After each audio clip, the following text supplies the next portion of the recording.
অমিত শাহ তিনি কলকাতায় নানা ধরনের বিভ্রান্তি ছড়িয়েছেন। দেশের সুরক্ষা, সীমান্ত রক্ষায় তিনি এবং তাঁর দফতর কতখানি ব্যর্থ সেটা তিনি নিজেও জানেন, এবং সেখান থেকে নজর ঘোরাতে কিছু ভুলভাল যুক্তি দিয়েছেন। তো আমাদের দলের তরফ থেকে তো পরিষ্কার বলে দেওয়া হয়েছে যে ওনারই আগে ইস্তফা দেওয়া উচিত, পদত্যাগ করা উচিত।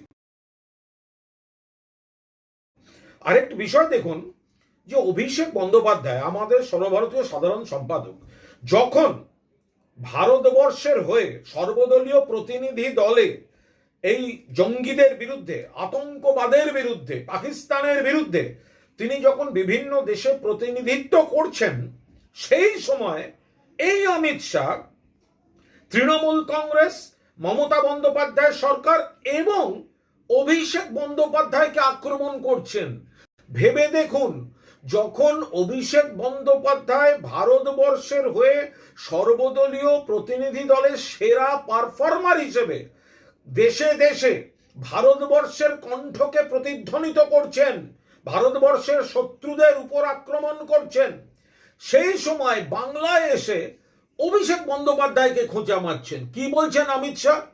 তিনি অভিষেক বন্দ্যোপাধ্যায়কে খোঁচা মেরে বলছেন মমতা বন্দ্যোপাধ্যায়ের পর তার ভাইপো কি মুখ্যমন্ত্রী হবে, হতে দেব না। মুখ থেকে তো বেরিয়ে গেছে, শয়নে স্বপনে জাগরণে। মমতা বন্দ্যোপাধ্যায় দীর্ঘদিন, তারপর অভিষেক বন্দ্যোপাধ্যায়। বিজেপি কই? বিজেপির কোনো ভবিষ্যৎ নেই।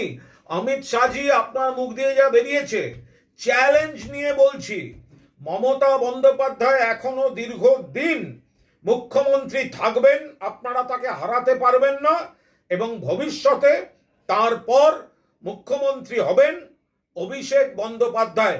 আপনার মুখ থেকে যেটা বেরিয়েছে সেটা বাংলার মানুষ সত্যি করে আপনাকেই উপহার দেবে।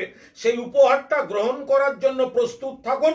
এ রাজ্যে বিজেপির কোনো ভবিষ্যৎ নেই।